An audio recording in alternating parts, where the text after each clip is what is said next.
Cuando una persona se convierte en víctima de un crimen violento, el trauma suele dividirse en dos fases. La primera es el acto en sí, la pérdida del control, el miedo a morir, el daño físico. La segunda fase, a menudo la más destructiva, ocurre cuando la víctima acude a las instituciones diseñadas para protegerla y nadie la cree. Esta es la crónica de Denise Haskins y Aaron Quinn, un caso que la prensa internacional bautizó rápidamente como la versión real de la novela cinematográfica Gone Girl, Perdida. Durante meses, los departamentos de policía más importantes de California y los principales medios de comunicación aseguraron que este caso era una farsa maquiavélica, un montaje diseñado por una pareja aburrida para buscar notoriedad o encubrir una infidelidad. Lo que la opinión pública tardaría en descubrir es que la realidad detrás de aquella noche del 23 de marzo de 2015 era infinitamente más compleja, oscura y aterradora de lo que los propios detectives estaban dispuestos a admitir.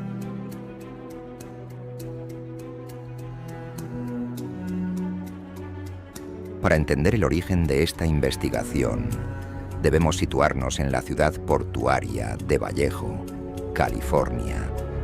Es la madrugada del 23 de marzo de 2015. En un tranquilo complejo residencial, Aaron Quinn y Denise Haskins, ambos fisioterapeutas de profesión, duermen en su habitación.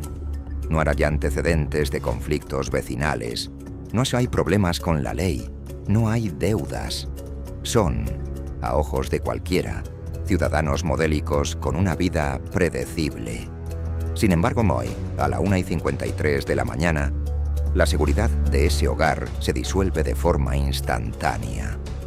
Aaron Quinn se despierta sobresaltado.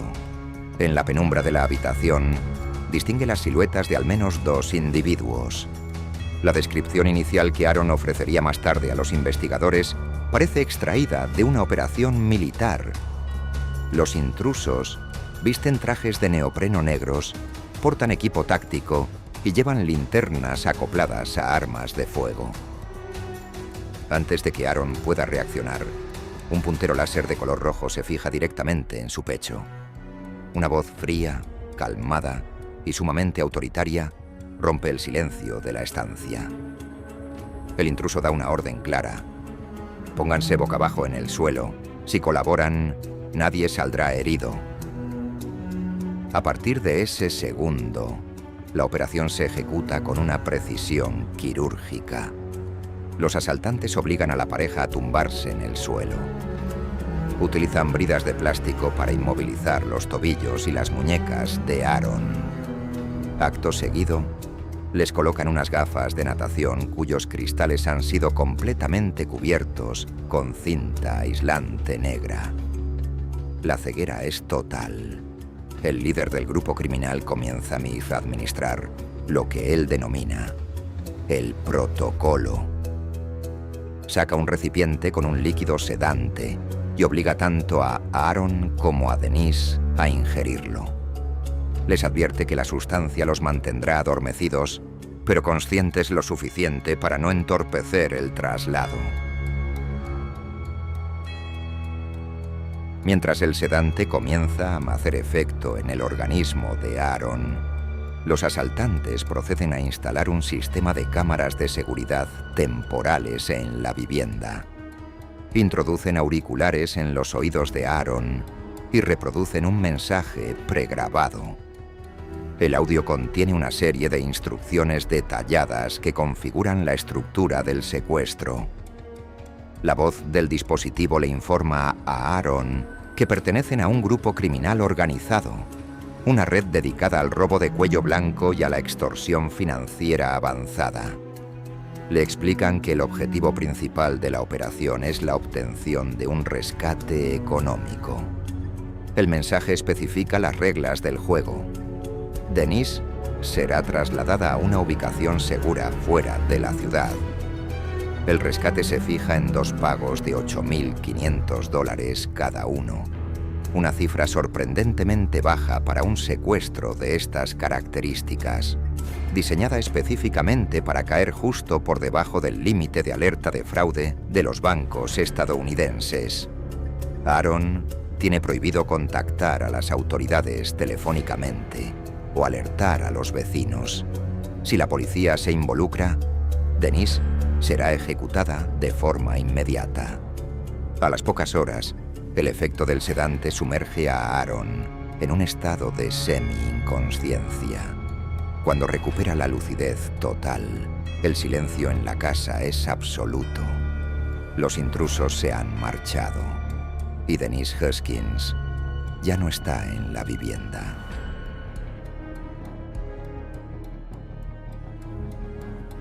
Aaron Quinn se encuentra en una encrucijada psicológica devastadora. Sus manos siguen parcialmente inmovilizadas. Su mente lucha contra los restos químicos del sedante y las amenazas de los secuestradores resuenan en su cabeza. Sabe que si llama al 911, cumple la condición que los criminales establecieron para acabar con la vida de su pareja. Pasan las horas. Aaron utiliza ese tiempo para intentar liberarse de las ataduras físicas y procesar la situación. Analiza los teléfonos móviles.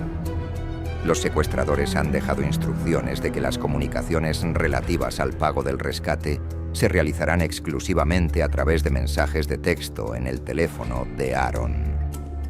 Finalmente, tras una agonía de casi 12 horas de deliberación interna y parálisis por miedo, Aaron llega a la conclusión de que no puede resolver la situación de manera unilateral. A las 13:55 de la tarde del 23 de marzo, Aaron Quinn se presenta ante las autoridades para denunciar que su novia ha sido secuestrada en mitad de la noche por hombres vestidos con trajes de neopreno.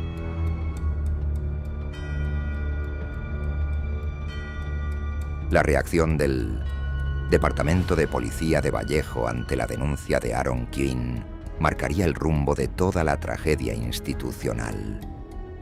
Desde el primer minuto, la historia de los trajes de neopreno, los punteros láser y los sedantes suena, a oídos de los detectives veteranos, como una burda invención. El caso es asignado al detective principal, Matt Mustard. Mustard es un investigador con años de experiencia en homicidios y violencia doméstica. Su sesgo profesional lo lleva a aplicar la regla más estadística del manual policial. Cuando una mujer desaparece o muere en el ámbito doméstico, el principal sospechoso es siempre la pareja. Aaron Quinn es conducido a una sala de interrogatorios desprovista de ventanas. Lo que Aaron asume que será una sesión de toma de datos urgentes para iniciar el despliegue de búsqueda de Denise, se transforma rápidamente en un interrogatorio hostil de más de 18 horas de duración. El detective Mustard adopta una postura de confrontación directa. Ignora los detalles sobre los secuestradores y se centra en la vida privada de la pareja. Descubre un dato que, para la teoría de la fiscalía, es el móvil perfecto. Aaron había estado intentando retomar el contacto con su ex prometida, una mujer llamada Andrea, lo que había provocado discusiones recientes con Denise. Para la policía de Vallejo, las piezas encajan de forma simple. Aaron Quinn ha asesinado a Denise Hoskins en el transcurso de una disputa doméstica. Se ha deshinchado del cuerpo en una zona rural de California y ha inventado una narrativa de ciencia ficción sobre comandos militares en neopreno para encubrir el crimen. Durante las horas más críticas del secuestro, mientras Denise se encuentra retenida en una localización desconocida, el esfuerzo logístico de la policía no se centra en localizarla a ella, sino en romper la resistencia psicológica de Aaron para conseguir una confesión de homicidio.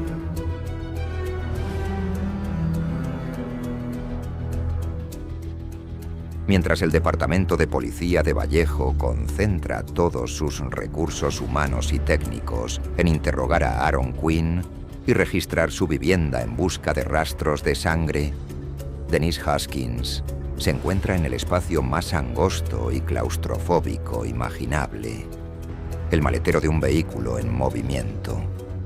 Tras ser sacada de la casa, Denise seguía llevando puestas las gafas de natación cubiertas con cinta aislante negra. Su capacidad de orientación espacial quedó completamente anulada. El sedante administrado por los secuestradores mitigaba su capacidad de resistencia física, pero no su consciencia del peligro. El viaje dura varias horas. Denise relataría más tarde que el sonido del motor y el balanceo del coche eran las únicas constantes en un trayecto que parecía interminable. A través del aislamiento, su mente procesaba la peor de las certezas. Si la policía intervenía de manera agresiva, o si Aaron no lograba reunir los $17,000 del rescate, su vida terminaría en cualquier cuneta de la autopista de California. Finalmente, el vehículo se detiene. El maletero se abre. Denise es levantada e introducida a ciegas en una estructura que, por el eco y el olor a madera, identifica como una casa o una cabaña residencial. La ubicación real de ese inmueble era South Lake Tahoe, una zona boscosa a más de 3 horas de distancia de Vallejo. Allí, su captor la encierra en un dormitorio. Las instrucciones siguen siendo estrictas. No puede quitarse las gafas opacas bajo ninguna circunstancia. Si intenta ver el rostro de su captor, el protocolo de ejecución se activará de inmediato. Para comprender la naturaleza de este secuestro, es necesario analizar el perfil del hombre que custodiaba a Denise en esa cabaña.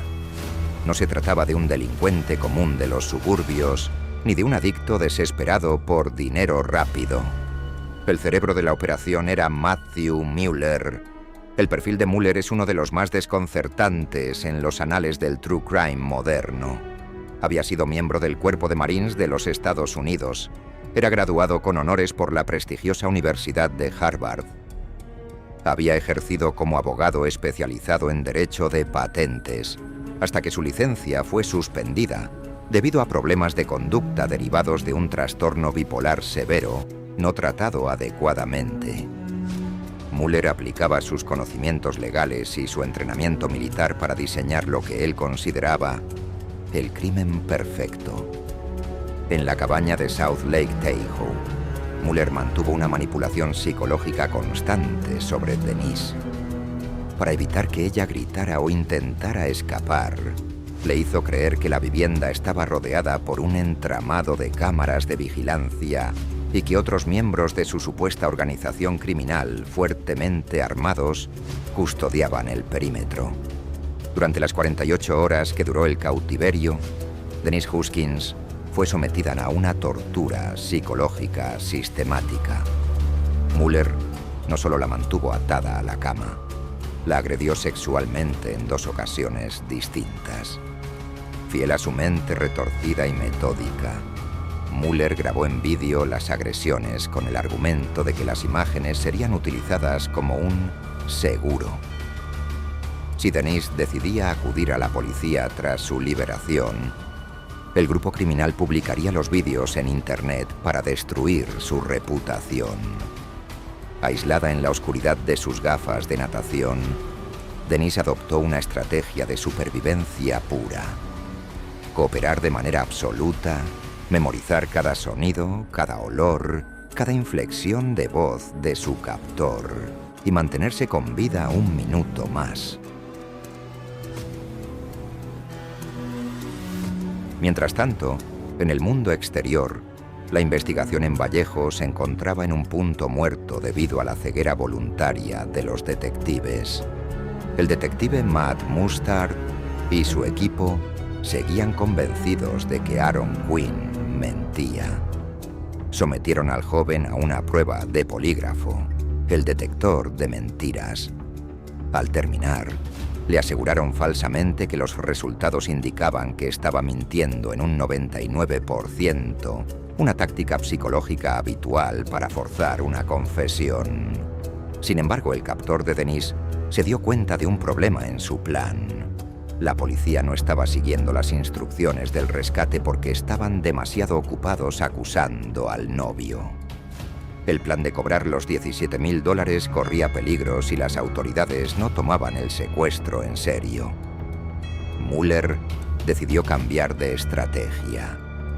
En lugar de comunicarse con la policía de Vallejo, decidió utilizar a los medios de comunicación para forzar al sistema a reaccionar.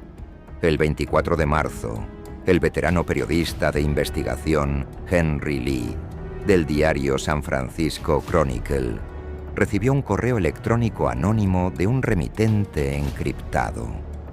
El mensaje contenía un archivo de audio en formato digital. Al reproducirlo, se escuchaba la voz de una mujer joven, pausada, pero visiblemente afectada.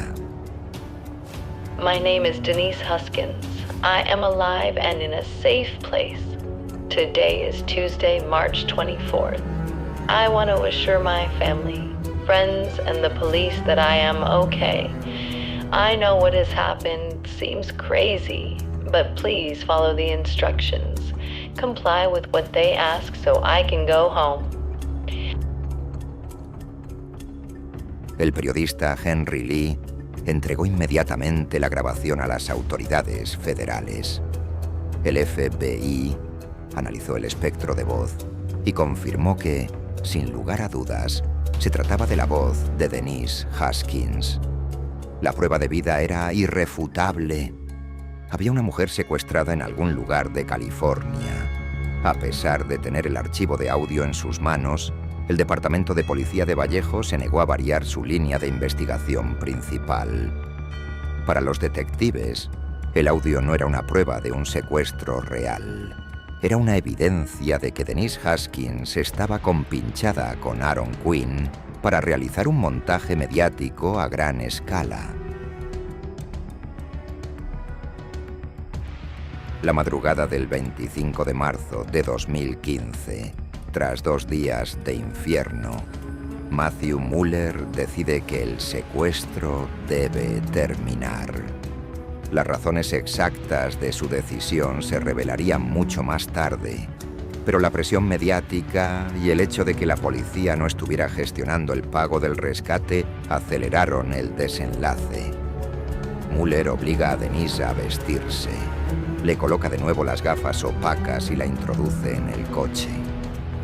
Tras un viaje de varias horas hacia el sur del estado, el vehículo se detiene en una zona residencial de Huntington Beach, la ciudad natal de Denise, a más de 600 kilómetros de distancia del lugar del asalto.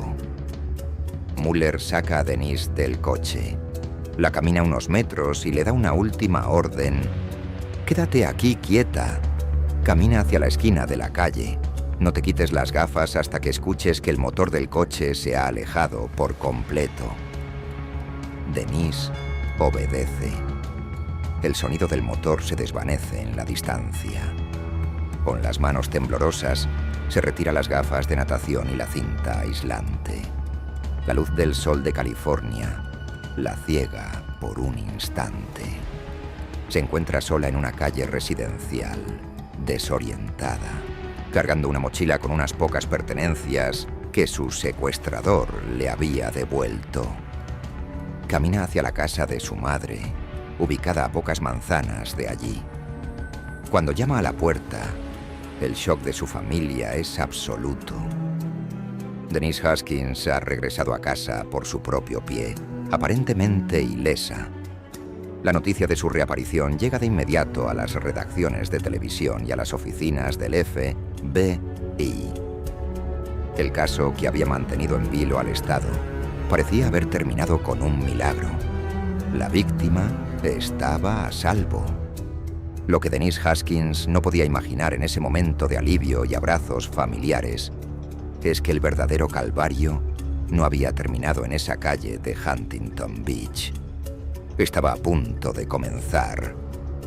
Al cruzar la puerta de su casa, pasó de ser una secuestrada en manos de un criminal a convertirse en la enemiga pública número 1 del estado de California. Hay un momento específico en el que una investigación policial deja de buscar la verdad y pasa a buscar la autoprotección.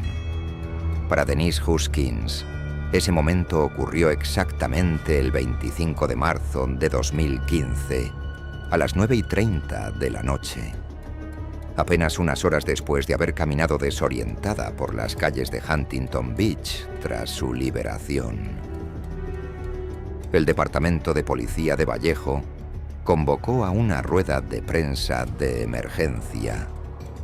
Los periodistas locales y las cadenas nacionales abrieron sus transmisiones en directo, esperando los detalles del rescate o la descripción de los sospechosos de un secuestro interestatal. En su lugar, el portavoz de la policía, el teniente Kenny Park, se plantó ante los micrófonos con una postura rígida y un tono que destilaba desprecio absoluto. No hubo palabras de alivio por el regreso de Denise. No hubo llamamientos a la colaboración ciudadana para atrapar a los hombres de los trajes de neopreno. El teniente Park miró fijamente a las cámaras y pronunció una declaración que destruiría la reputación de la pareja ante los ojos de millones de personas. El Departamento de Policía de Vallejo ha dedicado recursos humanos y técnicos masivos durante las últimas 40 horas en lo que creíamos que era un secuestro real. Hoy podemos confirmar que el señor Quinn y la señorita Haskins han saqueado los recursos de nuestra comunidad y han desviado la atención de las verdaderas víctimas de Vallejo. No hay pruebas de ningún secuestro. Todo esto ha sido una farsa orquestada, un montaje diseñado para generar un frenesí mediático. La policía de Vallejo no se limitó a tacharlos de mentirosos. Exigió públicamente que Denise Haskins y Aaron Quinn pidieran disculpas a la ciudad y a los agentes de la ley por el gasto de dinero público. Lo más perturbador de este hito judicial es que en el momento en que el teniente Park destruía el honor de Denise ante las televisiones de todo el país, ningún detective del caso había interrogado aún a Denise. La policía tomó la decisión de cerrar el caso como un fraude, basándose únicamente en sus sesgos iniciales y en la incredulidad ante una historia que les parecía demasiado cinematográfica para ser real. La rueda de prensa de la policía actuó como un catalizador para los medios de comunicación y las redes sociales. En el año 2014, apenas unos meses antes del suceso, se había estrenado con un éxito rotundo la película Gone Girl, Perdida, dirigida por David Fincher, donde una mujer simula meticulosamente su propio secuestro para castigar a su marido infiel. Los titulares de la mañana siguiente se escribieron solos. Denise Haskins fue bautizada por la opinión pública como la Gone Girl de la vida real. El escrutinio digital fue despiadado. Se analizaron las fotografías de Denise buscando microexpresiones que delataran su supuesta sociopatía.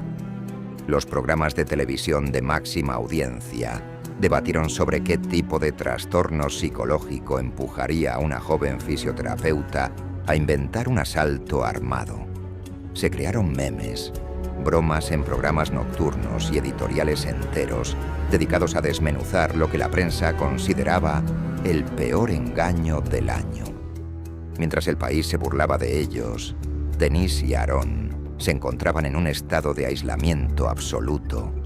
Al regresar a sus respectivos hogares, descubrieron que sus teléfonos móviles seguían incautados por las autoridades. Su vivienda en Vallejo estaba precintada como escena de un crimen que la policía ya no investigaba. Las consecuencias profesionales no tardaron en llegar. Ambos trabajaban en clínicas de fisioterapia locales. Sus nombres se habían vuelto tan tóxicos que los pacientes cancelaban las citas y los empleadores se vieron obligados a suspenderlos para proteger la viabilidad de sus negocios. En cuestión de 72 horas, Denise y Aaron pasaron de ser profesionales respetados y víctimas de un trauma indescriptible a ser parias sociales atrapados en sus propias casas, con las persianas bajadas para evitar los objetivos de los paparazzis. La situación psicológica de Denise dentro de este aislamiento era límite. No solo tenía que lidiar con el rechazo social masivo y la persecución estatal. Tenía que procesar las secuelas físicas y mentales de haber sido agredida sexualmente en 2 ocasiones por su secuestrador en la cabaña de South Lake Tahoe. Cuando Denise intentó relatar las agresiones sexuales a los agentes federales y locales durante los breves encuentros posteriores a su liberación, se topó con un muro de escepticismo y frialdad. Los detectives asumían que el relato de la violación era simplemente una capa más que ella estaba añadiendo a su mentira para intentar sostener la farsa original, ahora que la policía los había descubierto. Aaron Quinn, por su parte, vivía devorado por la culpa y el estrés postraumático. Había sido encañonado, sedado y atado. Había pasado horas decidiendo si llamar o no a la policía bajo la amenaza de que su novia moriría si lo hacía. Y ahora, el sistema penal utilizaba sus horas de duda y parálisis como la prueba definitiva de su complicidad en el supuesto montaje. Ninguna agencia gubernamental les ofreció apoyo psicológico, protección ni asesoramiento. El mensaje del Estado era unánime. Eran criminales que habían tenido la audacia de burlarse de las placas policiales y serían procesados judicialmente en cuanto los abogados del distrito estructuraran los cargos por perjurio y falsa denuncia. La narrativa oficial de la policía de Vallejo parecía inquebrantable. Sin embargo, los detectives cometieron un error metodológico básico. Se olvidaron de que, si el secuestro era real, el verdadero secuestrador seguía suelto en algún lugar del estado de California, observando las noticias por televisión. Y a Matthew Mueller no le gustó lo que vio. Mueller era un hombre con un ego intelectual sobredimensionado, forjado en las aulas de Harvard y en los tribunales de propiedad intelectual. Había diseñado lo que él consideraba una obra maestra de la ingeniería criminal. Trajes de neopreno, sistemas de cámaras, software de encriptación y un protocolo militar de contención. Ver que la policía de Vallejo despachaba todo su esfuerzo logístico calificándolo como un montaje barato de una pareja de novios hirió profundamente su orgullo criminal.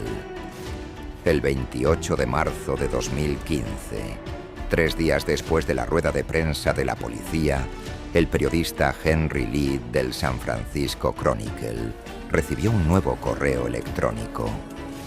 El remitente afirmaba ser el líder de la banda que había secuestrado a Denise Haskins.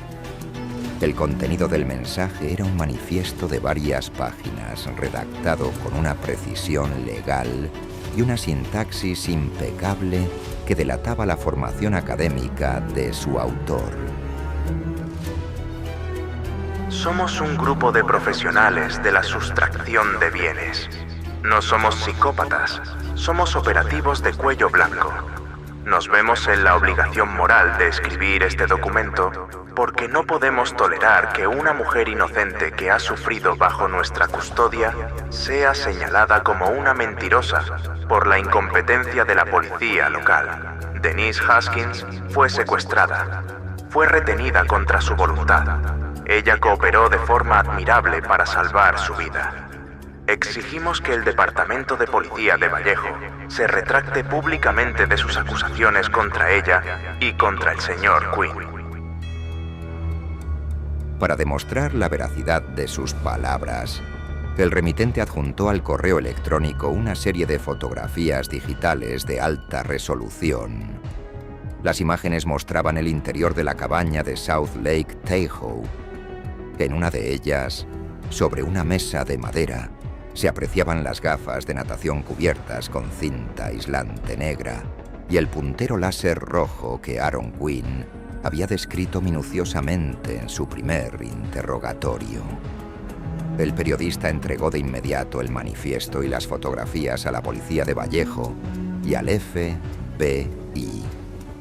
Pero el sesgo de confirmación de los investigadores principales era tan severo que ni siquiera este correo electrónico los hizo dudar. La postura oficial se mantuvo firme. El correo era una maniobra de distracción sofisticada diseñada por algún amigo o cómplice de Aaron y Denise para desviar la atención de la fiscalía. El caso entró en un congelador institucional. Denise y Aaron estaban acabados ante la sociedad y el verdadero depredador seguía libre, operando en las sombras de California, preparándose para su siguiente asalto. El mayor peligro de un criminal inteligente es el exceso de confianza. Cuando el sistema penal le otorga impunidad a un agresor culpando a sus víctimas, el agresor asume que es invisible, y esa invisibilidad lo empuja a cometer el error definitivo. Junio de 2015. Han pasado casi 3 meses desde el secuestro de Denise Haskins. La investigación en Vallejo está completamente muerta. Denise y Aaron viven bajo el estigma de ser considerados estafadores públicos. Sin embargo, a unos 50 kilómetros de distancia, en la localidad de Dublin, California, la historia vuelve a repetirse. En mitad de la noche, un hombre armado entra en una residencia familiar a través de una ventana. Su modus operandi es idéntico, viste traje de neopreno, lleva bridas de plástico y un puntero láser acoplado a su arma. El intruso se dirige al dormitorio principal con la intención de someter y secuestrar a los ocupantes de la vivienda. Pero esta vez, las variables cambian. El propietario de la casa decide resistirse. Se desata un violento enfrentamiento físico en la oscuridad del dormitorio. El asaltante, sorprendido por la respuesta agresiva de la víctima, se ve obligado a huir apresuradamente antes de que llegue la policía local, dejando atrás parte de su equipamiento. Cuando el Departamento de Policía de Dublín procesa la escena, encuentran un objeto que se convertiría en la llave para resolver el misterio de Vallejo. Un teléfono móvil que el criminal perdió durante la pelea. El caso de Dublín cae en manos de la detective Misty Karausu. A diferencia de los veteranos de Vallejo, Karausu aplica un método científico estricto, libre de prejuicios mediáticos. Al revisar el teléfono móvil recuperado, los analistas forenses extraen una serie de datos de localización y cuentas de usuario que apuntan directamente a un nombre: Matthew Mueller, el ex abogado de Harvard, con antecedentes de problemas mentales y entrenamiento militar. La detective Karausu solicita una orden de registro inmediata para una propiedad vinculada a Mueller, una cabaña propiedad de sus padres en South Lake Tahoe.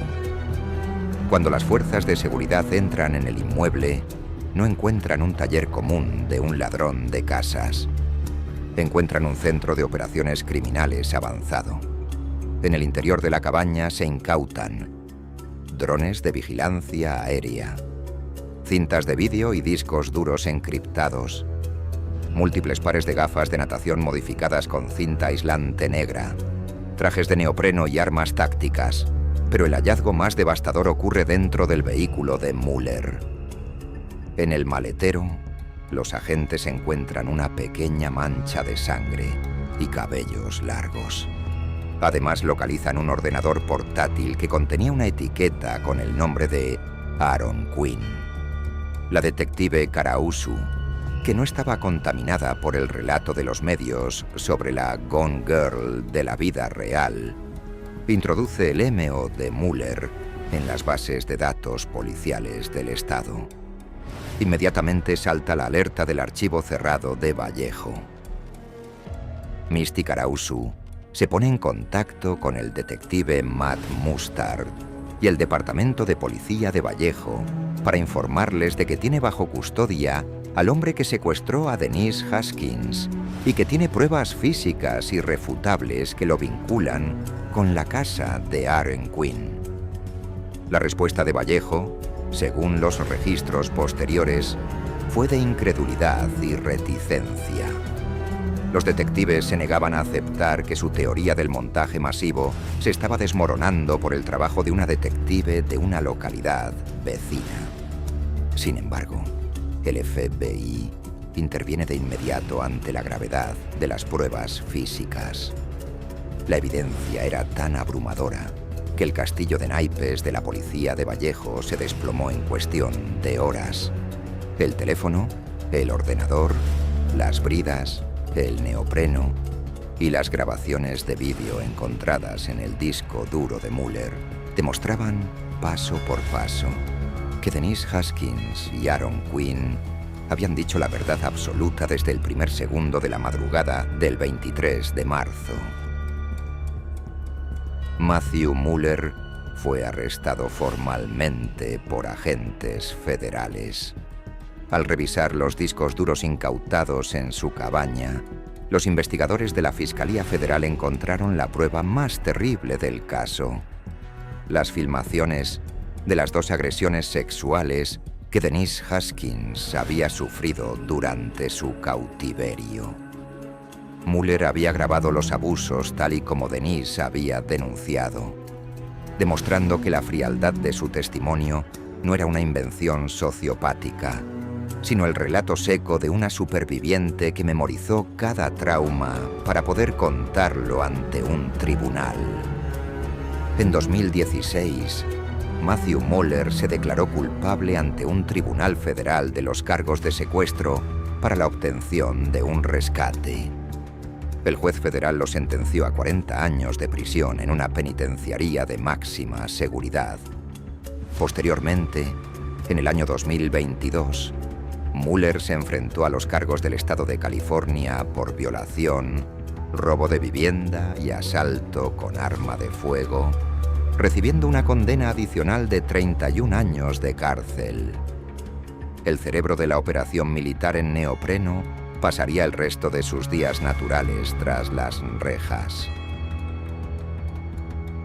Con el verdadero culpable condenado y las evidencias expuestas ante la luz pública, el Departamento de Policía de Vallejo se vio acorralado por el mayor escándalo de relaciones públicas y mala praxis de su historia reciente. El jefe de la policía de Vallejo, Andrew Bidou, se vio obligado a enviar una carta privada de disculpa a los abogados de Denise y Aaron. Sin embargo, la disculpa se consideró un gesto vacío e insuficiente por parte de la pareja, ya que la rueda de prensa que destruyó sus vidas había sido pública, televisada a nivel nacional, mientras que la retractación se hizo a través de un documento confidencial enviado por correo ordinario. Denise Haskins y Aaron Quinn decidieron que el silencio no era una opción. Interpusieron una demanda civil multimillonaria contra la ciudad de Vallejo y los detectives Matt Mustard y Kenny Park por difamación, violación de sus derechos civiles e infligimiento intencionado de sufrimiento emocional. En el año 2018, la ciudad de Vallejo, consciente de que perdería el juicio ante un jurado popular debido a la flagrante incompetencia de sus agentes, decidió llegar a un acuerdo extrajudicial. El Estado indemnizó a Denise y Aaron con la suma de $2,5 millones. A pesar del acuerdo financiero, ninguno de los detectives principales del caso fue despedido de sus puestos. De hecho, los registros demuestran que el detective Matt Mustard recibió un ascenso a sargento pocos años después de que concluyera el caso. Denise Hoskins y Aaron Quinn sobrevivieron al agresor de la cabaña y sobrevivieron a la maquinaria de destrucción del Estado. Decidieron canalizar su trauma escribiendo un libro titulado Victim F, From Crime. Victims to Suspects to Survivors. Víctima F, de víctimas de un crimen a sospechosos y supervivientes, donde desglosan cómo el sistema penal tiende a criminalizar a las mujeres que denuncian agresiones sexuales cuando los hechos no encajan en sus narrativas simplistas. La pareja contrajo matrimonio y construyó la familia que Mueller intentó destruir aquella madrugada de marzo. El caso de la Gone Girl de la vida real queda registrado en la historia del True Crime como una advertencia devastadora sobre los peligros del sesgo de confirmación policial y el linchamiento mediático. Demuestra que, a veces, la parte más peligrosa de un crimen no es el monstruo que entra por tu ventana en mitad de la noche, sino los hombres con placa que se sientan al otro lado de la mesa de interrogatorios, decididos a no creerte.